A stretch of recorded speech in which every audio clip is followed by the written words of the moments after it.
Overthink Surabaya. Apa kabar Anda hari ini? Saya yakin Anda semua sehat ya, tidak kurang dari satu apapun. Begitu juga dengan janin Anda. Kali ini saya akan membahas ketakutan-ketakutan yang biasa terjadi pada ibu hamil. Ada dua pasien ya yang memberikan list ketakutannya. Tapi sebelum saya memulai untuk mengatasi rasa takut ini, jangan lupa subscribe dan kali ini saya akan membahas ketakutan yang dialami oleh seorang ibu hamil dengan usia kandungan 30 weeks ya, anak pertama. Nah, kebetulan ibu ini ikut kelas prenatal yoga yang private.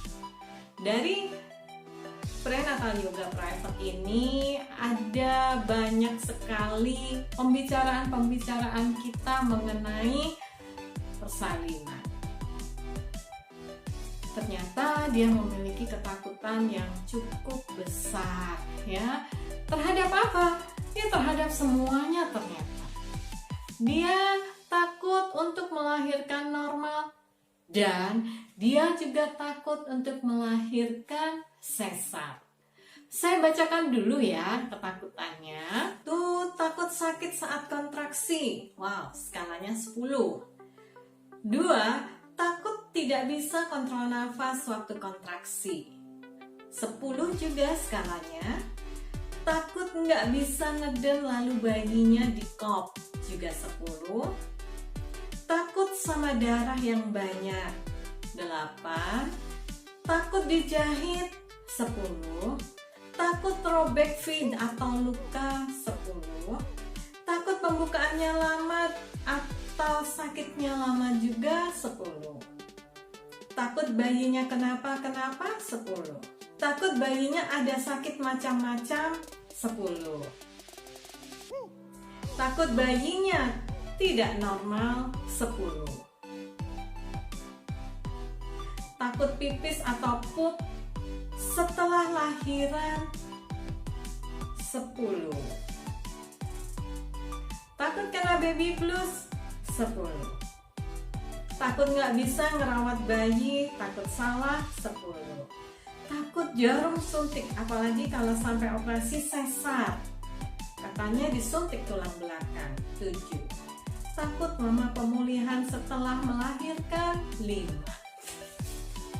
Nah, ketika ibu ini memberikan list ini, saya cuma bilang, apakah kamu punya trauma? Dia jawabnya enggak. Kemudian saya tanya lagi, kamu anak keberapa? Karena gini, melihat kondisi yang list ini, saya menangkap sebuah sinyal bahwa dia memang sensitivitas terhadap nyerinya sangat rendah. Jadi nyeri sedikit sudah takut. Karena menurut Dikret ya, bahwa nyeri terhadap persalinan itu bukan bagian dari persalinan itu, melainkan tergantung dari atau dipengaruhi oleh faktor sosial, budaya, dan faktor emosi dari ibu. Kemudian saya menganggap bahwa mungkin ini ada trauma. Saya korek ya. Saya tanya, dia anak keberapa? Anak pertama dari 2 bersaudara. Selisihnya 6 tahun. Oh, selisih 6 tahun. Ibumu menunggu kamu berapa lama? Saya tanya gitu. Enggak, langsung hamil. Oke.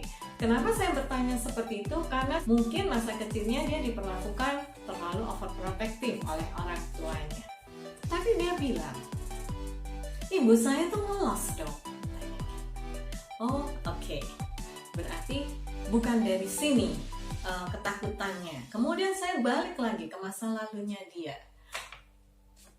Apakah kamu besar dengan nenek atau bagaimana? Karena perlakuan seorang nenek itu juga atau kakek itu biasanya juga overprotective. Jadi saya menanyakan ini. Dia menjawab iya. memang dia besar bersama nenek kakek karena orang tuanya bekerja.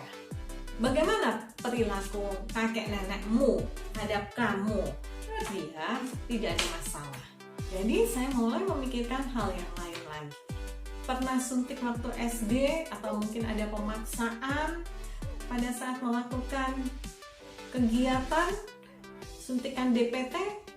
Dan dia menjawab, iya tapi ya cuma nangis biasa, dan ibu saya dipanggil karena saya tidak mau disuntik. Oke, situ saya mulai memikirkan hal yang lainnya. Atau mungkin kamu punya trauma, kamu lihat orang lain sakit atau bagaimana. Kalau mens itu juga takut sama darahnya, sehingga dia harus begitu ada sedikit darah, dia langsung ganti, dan dia banyak kali mengganti. Oke, satu catatan buat saya bahwa dia juga takut darah. Terus nyerinya mens, kebetulan dia nggak pernah nyeri. Oke, akhirnya saya memutuskan ini nggak bisa. Saya kasih dia knowledge, ini nggak mungkin. Kenapa? Ya, karena saya sangat yakin bahwa dia ada trauma. Karena ketika seseorang masih ada trauma, diberi knowledge seperti apapun, itu tidak akan masuk.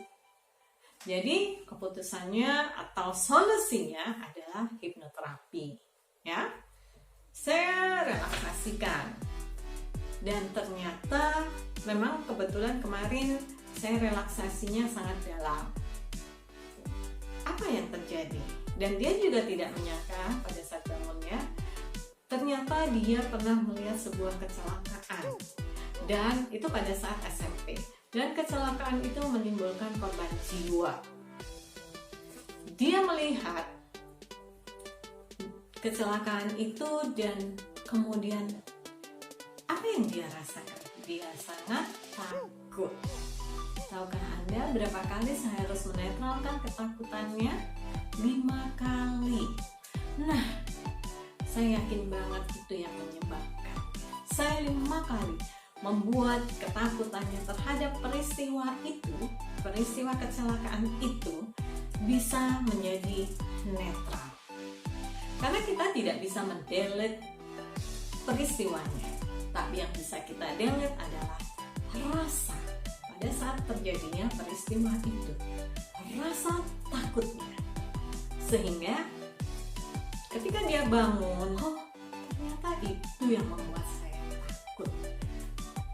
Jadi kesimpulannya apa? Bahwa trauma masa lalu Anda bisa mempengaruhi proses persalinan Anda. Selesaikan trauma-trauma Anda. Jangan bawa ke masa depan Anda, karena masa depan Anda masih panjang. Mari kita isi dengan hal-hal yang membahagiakan. Salam cinta, salam oksitosin.